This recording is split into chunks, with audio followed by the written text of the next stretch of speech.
Oke, selamat pagi mahasiswa sekalian. Ya, selamat bergabung pada mata kuliah Hukum Agraria. Saya Yanti Agustina, SHMKM, dosen pengampu mata kuliah Hukum Agraria. Di mana pada mata kuliah Hukum Agraria ini kita akan belajar 16 kali pertemuan yang terdiri dari pertemuan ke-8 itu UTS, pertemuan ke-16 itu UAS. Nah, di sepanjang menjalani perkuliahan ini nanti saudara akan diberikan tugas, baik itu individu maupun kelompok. Sebelum mulai materi, yaitu pengantar hukum agraria, maka saya akan menjelaskan sedikit mengenai rancangan pembelajaran selama 1 semester ke depan.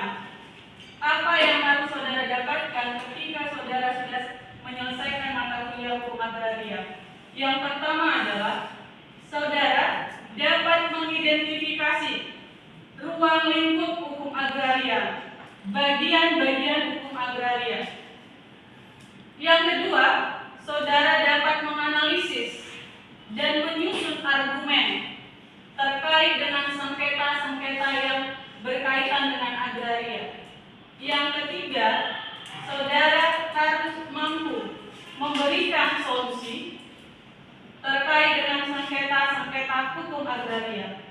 Oleh karena itu, setelah nantinya saudara menyelesaikan mata kuliah hukum agraria, ketiga capaian ini harus saudara miliki. Itulah fungsinya atau tugasnya kenapa kita belajar hukum agraria, karena hukum agraria ini berkaitan dengan kehidupan sehari-hari. Bisa saudara lihat gambar di depan, ada tulisan hukum agraria, kemudian ada gambar apa itu? Apa? Tanah. Di atas tanah ada apa?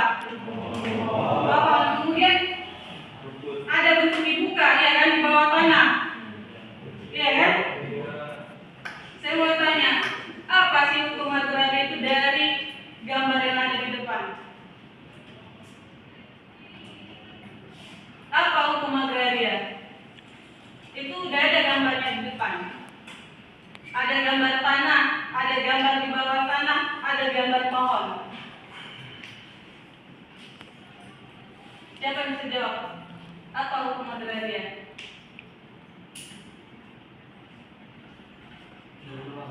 Hukum agraria itu adalah bagaimana itu mengatur sebuah yang dimiliki oleh tanah, pepohonan, air yang dikuasai oleh pemerintah untuk terhadap rakyat. Oke, hukum yang mempelajari tentang tanah, air, pepohonan yang dikuasai oleh negara untuk kemakmuran rakyat. Oke, yang lain apa hukum agraria? Ada gambar tanah, ada gambar pohon, ada gambar di bawah tanah. Bagus tadi jawaban temannya. Hukum yang mengatur tentang tanah, pohon, air yang dikuasai oleh negara untuk kemakmuran rakyat. Apa Ivan di hukum agraria? Hukum agraria itu lembaga hukum yang mengatur tentang pertanahan. Contohnya tanah adat itu kalau dia dikuasai pemerintah itu ada lembaga hukum yang mengaturnya. Kalau ada juga kalau manusia tanah yang memiliki seorang ibu harus urus suratnya itu harus diselesaikan hukum agraria. Jadi lembaga ini yang menyelesaikan. Oke, ada lembaga yang menyelesaikan tentang pertanahan. Oke, coba lihat gambar ini. Pernah nggak melihat berita ada orang sudah masyarakat melawan perusahaan? Contoh sederhana, pernah nggak dengar kasus Nirina Jubir yang ART-nya menjual tanah orang tuanya? Pernah? Itu sempat heboh kasus artis. Itu termasuk ke dalam lingkup agraria, yaitu namanya sengketa. Nah, pernah juga melihat kan ada, mungkin juga ada orang wanita terjadi perkebunan dan lain sebagainya, atau melakukan penggarapan terhadap tanah, tiba-tiba datang perusahaan perkebunan dan lain sebagainya mengklaim itu tanahnya. Pernah?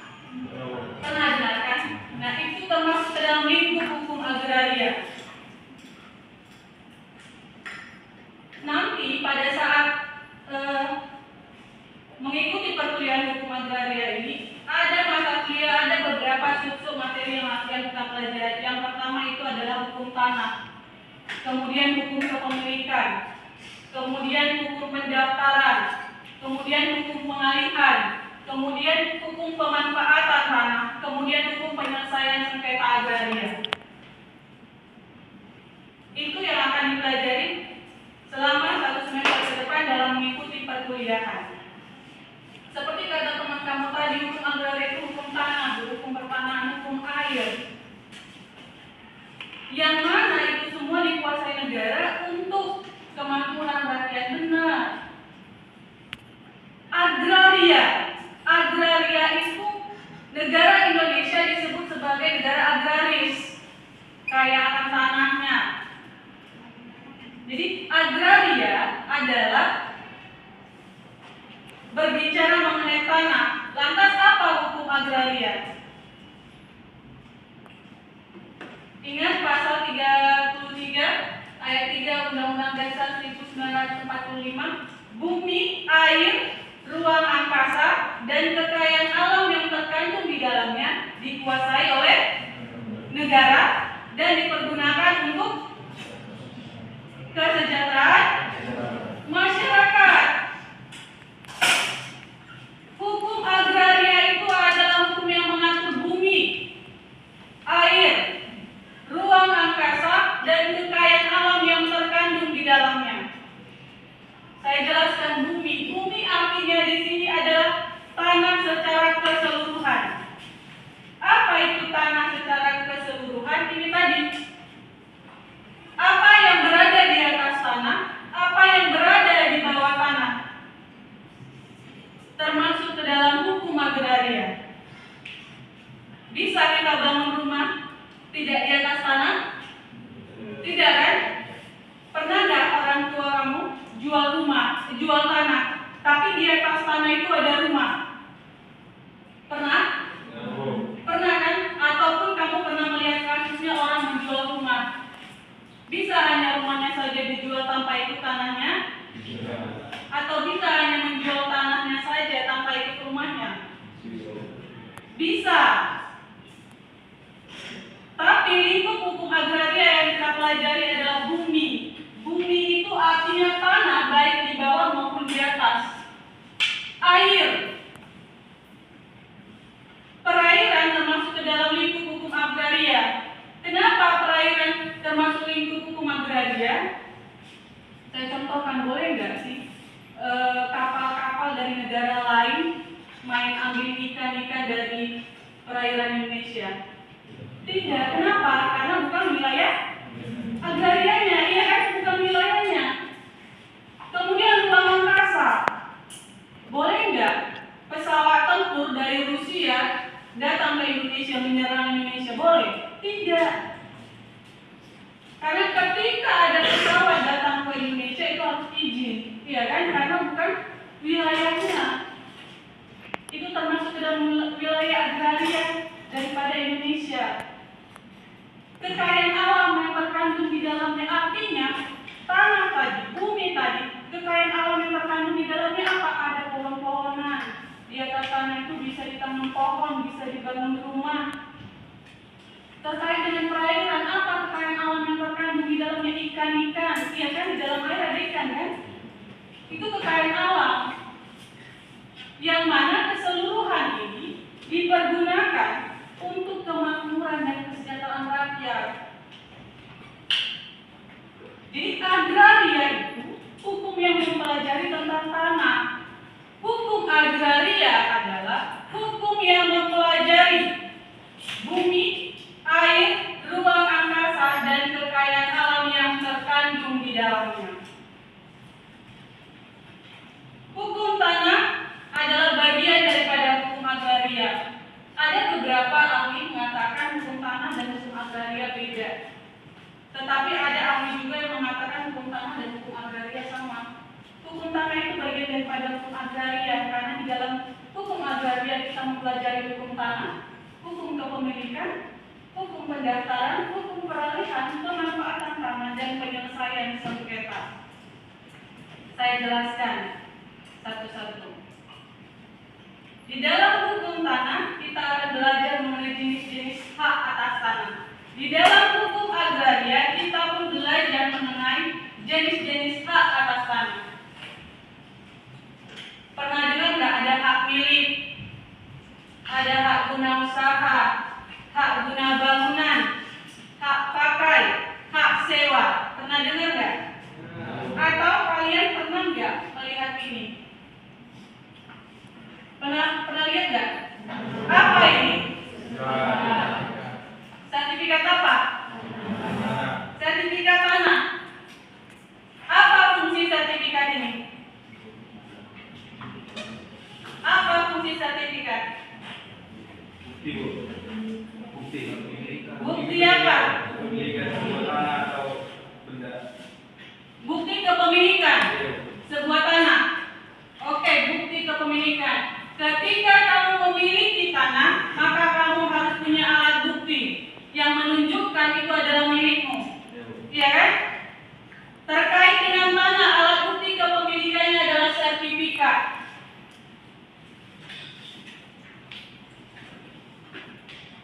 Menurut Undang-Undang Pokok Agraria, Undang-Undang Nomor 5 Tahun 1960 tentang pokok-pokok dasar agraria, alat bukti atas tanah yang memiliki kekuatan hukum yang kuat adalah sertifikat. Lantas timbul pertanyaan, bagaimana dengan tanah-tanah yang hanya SK Camat, ada nggak? SK Desa. Apa yang harus dilakukan terhadap SK Camat, SK Desa ini?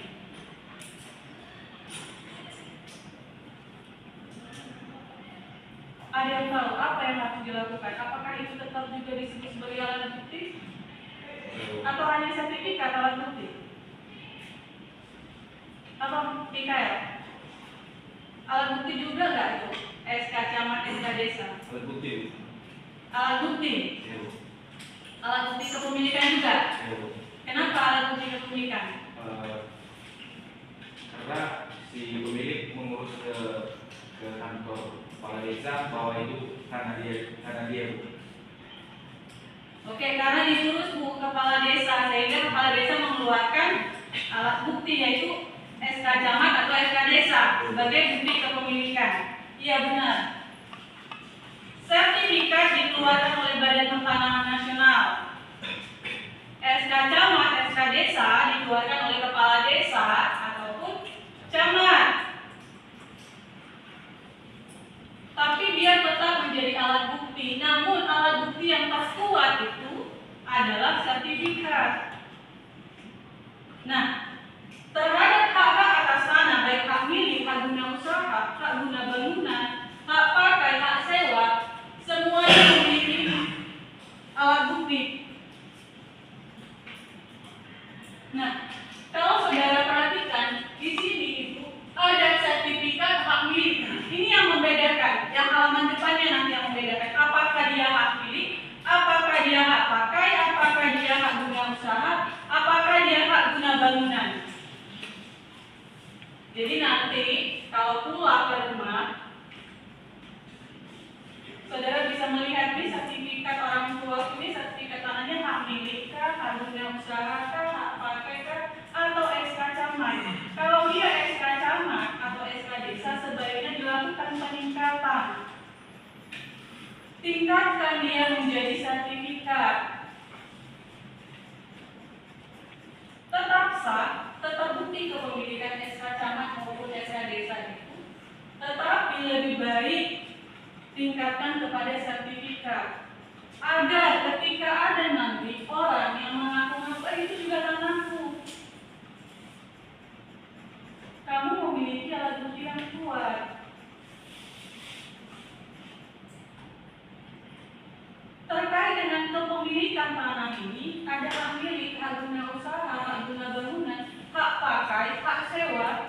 Saya mau tanya, apakah warga negara asing boleh memiliki tanah di Indonesia? Boleh nggak? Warga negara asing memiliki tanah di Indonesia? Boleh. Boleh. Kenapa boleh? Harus kalau mereka harus memiliki yang apakah tidak tahu mereka, jadi dia berhak untuk memiliki sebuah lahan di sini. Boleh, apabila sudah didata oleh pemerintah. Ingat yang saya sampaikan tadi, pasal 33 ayat 3 Undang-Undang Dasar 1945, bumi, air, dan kekayaan alam yang terkandung di dalamnya dikuasai oleh negara dan dipergunakan untuk kemakmuran dan kesejahteraan rakyat Indonesia. Lantas pertanyaannya tadi, boleh nggak warga negara asing memiliki tanah di Indonesia? Boleh. Jika disanding dengan pasal 33 ayat 3 tadi. Apa Hanifah? Tidak boleh, Bu. Kenapa Hanifah? Karena warga negara asing tidak boleh memiliki tanah yang ada di Indonesia. Kalaupun mereka itu memiliki tanah yang ada di Indonesia, harus diberi batasan waktu terhadap kepemilikan tanah tersebut. Oke, hak atas tanah kan ada hak milik, hak guna usaha, hak guna bangunan, hak pakai, hak sewa. Hak mana yang boleh dimiliki oleh warga negara asing? Sewa. Hak sewa. Kemudian selain hak sewa, Makan. hak pakai. Warga negara asing tidak boleh memiliki hak milik, hak guna usaha, hak guna bangunan di Indonesia. Karena sistem pertanahan di Indonesia menganut adat nasionalitas. Apa itu adat nasionalitas? Nasional. Apa arti nasional? Nasional.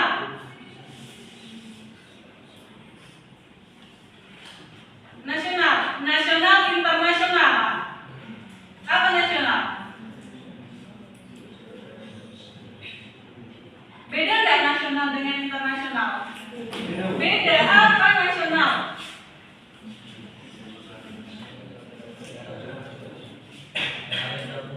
Apa? Iya, nasional artinya dalam negara.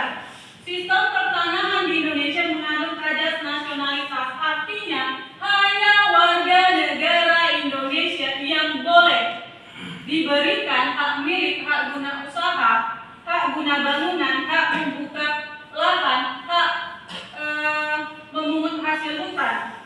Sedangkan warga negara asing, nah ini kan di Indonesia bukan hanya orang Indonesia yang tinggal ya, ada warga negara asing kan. Warga negara asing boleh memiliki tanah di Indonesia, mereka hanya boleh memiliki hak pakai. Dan itu pun tetap harus didaftarkan hak pakainya, harus dikeluarkan sertifikatnya. Mereka hanya dapat sebatas memanfaatkan tanah itu sebatas untuk memakainya saja, misalnya untuk membangun rumah. Dan ini ada jangka waktunya, beda dengan sertifikat hak milik. Kalau sertifikat hak milik itu tidak memiliki jangka waktu, dia terkuat dan terpenuh, gak ada jangka waktunya. Misalnya seperti rumah kamu adalah hak milik, itu sampai seterusnya menjadi rumah kamu, gak ada jangka waktu pemakaiannya. Sementara hak pakai, hak sewa itu ada jangka waktunya. Contoh sederhana saja, ada yang anak kos, ada kan? Kamu waktu ngekos itu rumah, boleh nggak seenaknya kamu di rumah itu? Di kos-kosan? Enggak kan? Ada jangka waktunya kamu ngekos di situ kan? Ada, kalau sudah tamat kamu pasti keluar dari situ, atau kamu memang mau melanjutkan pekerjaan tetap dilanjutkan, tapi tidak selamanya kamu boleh tinggal di situ, iya kan? Kalau pemilik ibu kosnya tiba-tiba mengusir kamu, boleh? Boleh, iya kan? Tapi kalau tanah itu hak milik, maka tidak boleh ada orang semena-mena mengusir kamu dari tanahmu. Kenapa kamu memiliki tanah itu? Apa buktinya? Sertifikat. Terus saya mau tanya, pernah nggak sih dengar kasus ada rumah-rumah yang dibangun di bawah rel kereta api? Mereka membangun rumah di atas tanah garapan. Pernah nggak? Nah, itu rumah-rumah yang berada di sekitar rel kereta api itu, rata-rata tanahnya itu bukan tanah mereka, tetapi tanah yang dikuasai oleh negara. Seluruh tanah di Indonesia ini dikuasai oleh negara. seluruh tanah di Indonesia dikuasai oleh negara, tetapi warga negara Indonesia diberikan hak untuk melakukan pendaftaran atas tanah. Tujuannya apa? Agar warga negara Indonesia memiliki tanah, baik itu statusnya hak milik, hak guna usaha, hak guna bangunan, hak pakai, hak sewa, dan lain sebagainya. Nah, contoh sederhana tanah-tanah garapan. Banyak masyarakat membangun rumahnya di atas tanah garapan, tanah yang bukan miliknya. Lantas boleh nggak, Bu? Dia udah berpuluh-puluh tahun, Ibu, dibangunnya rumah di atas tanah yang bukan tanahnya. Boleh nggak itu dilakukan pendaftaran supaya tanah itu menjadi milik si yang bangun rumah? Boleh nggak? Kenapa? Karena statusnya itu sudah kali bahwasannya ini semua negara. Tidak boleh karena sepenuhnya itu adalah tanah negara yang lain. Boleh nggak? Boleh. Dengan catatan apabila tanah itu sudah ditempati si pemilik rumah selama 20 tahun. Boleh. Sama seperti tanah terlantar. Nah, banyak orang punya tanah tapi nggak dimanfaatkan tanahnya. Sudah ditelantarkanlah tanahnya ini, nggak tahu sekian puluh tahun. Kemudian datang orang mengusahakan misalnya membangun rumah di atas tanah itu atau menanami ubi di atas tanah itu selama 20 tahun. Lantas dia boleh nggak mengajukan kepemilikan atas tanah? Boleh. Dengan catatan dia dapat membuktikan bahwasanya dia menggunakan, memanfaatkan tanah itu untuk hal-hal yang sesuai dengan peruntukan tanah itu sendiri. Dia boleh mengajukan pendaftaran atas tanah itu. Nanti urusan dijadikan hak milik, hak guna usaha, hak guna bangunan, itu keputusan dari Badan Pertanahan. Boleh. Sama seperti rumah-rumah yang dibangun di atas tanah garapan, boleh nggak? Boleh. Boleh dilakukan pendaftaran. Nanti terkait dengan hak yang ada di atas tanah itu, nanti DPR yang menentukan. Itu menjadi hak milik, hak guna usaha, hak guna bangunan, hak pakai atau hak sewa dan lain sebagainya. Jadi kalau misalnya nih orang tua kita bangun rumah di atas tanah garapan, boleh kok Ma, boleh kok Pak, ini kita daftarkan, boleh. Kemudian terkait dengan tanah ini, jadi dalam hukum agraria ini kita belajar fokusnya itu adalah kepada hukum pertanahan atau belajar tentang hak-hak atas tanah. Jadi tanah ini merupakan suatu aset bagi masyarakat. Jadi sering dengan karena tanah ini memiliki nilai ekonomi yang tinggi, ya kan? Jadi tanah ini juga dapat dialihkan, dapat beralih dan dialihkan. Peralihan atas tanah itu bisa melalui jual beli, bisa melalui pewarisan, bisa melalui hibah, bisa melalui lelang. Pernah kan dengar orang jual beli tanah? Nah, seperti yang saya bilang tadi, singgung tadi kasusnya artis Nirina Jubir yang mana asisten rumah tangganya menjual tanah dari orang tua si Nirina Jubir. Kenapa bisa dijual? Padahal di dalam sertifikat itu jelas namanya adalah nama si pemilik tanah, bukan nama ART-nya. Saudara harus tahu, harus mampu menganalisis permasalahan terkait dengan agraria ini. Siapa sebenarnya yang boleh melakukan peralihan hak atas tanah? Orang yang ada di sertifikat kah atau orang lain? Misalnya saya punya tanah, saya mau menjual tanah, boleh?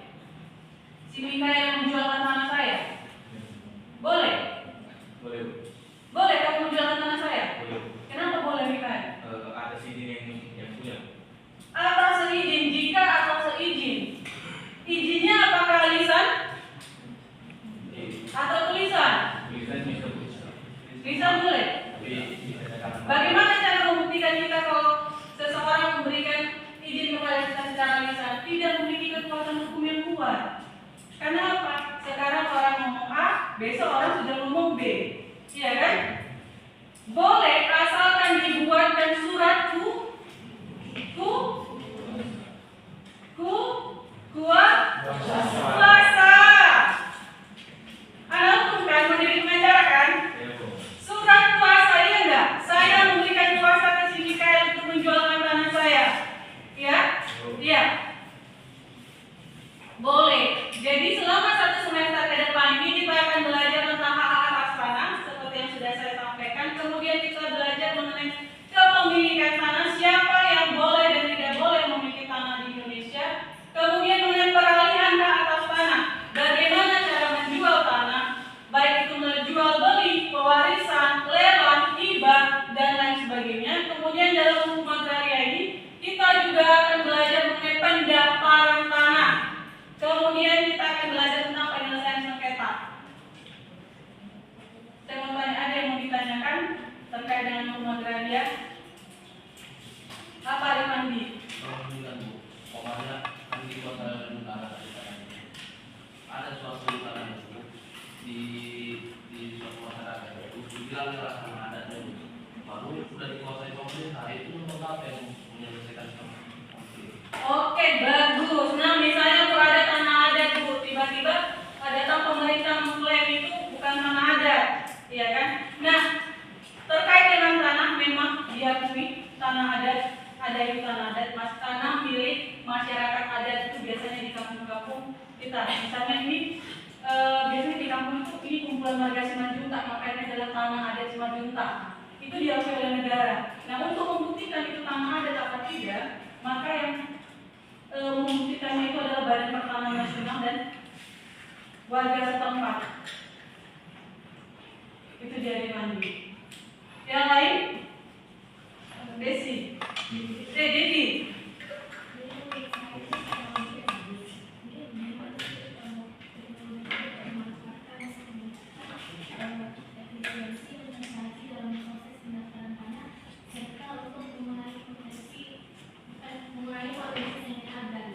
Oke, bagus pertanyaannya. Nah, ini nanti pada saat mungkin di mata kuliah hukum agraria nanti ada praktisi. Ini bagus, praktisi dari kantor pertanahan. Sekarang ini untuk mengecek apakah tanah kita sedang dalam sengketa, itu ada aplikasi cek tanahku.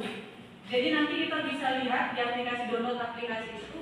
Jadi kita bisa masukkan ini nomor NIB, nomor induk bidang tanah. Jadi kamu tinggal klik di situ, kemudian masukkan NIB-nya, kemudian kamu klik, nanti keluar apakah tanah kamu ini termasuk kepada tanah yang bermasalah atau tidak. Itulah bukti adanya kemajuan teknologi cek tanahku. Itu dia. Anifah. Baik Bu, terima kasih telah memberikan kesempatan untuk bertanya. Baik, ini pertanyaan saya adalah seperti yang Ibu paparkan tadi tentang hukum agraria yang berkaitan dengan tanah. Apakah di dalam hukum agraria itu ada perbedaan antara hak atas tanah dan hak penguasaan atas tanah tersebut? Kalau ada, apa perbedaan di antara keduanya? Perbedaan antara hak penguasaan atas tanah dan hak atas tanah. hak atas tanah. Perbedaan hak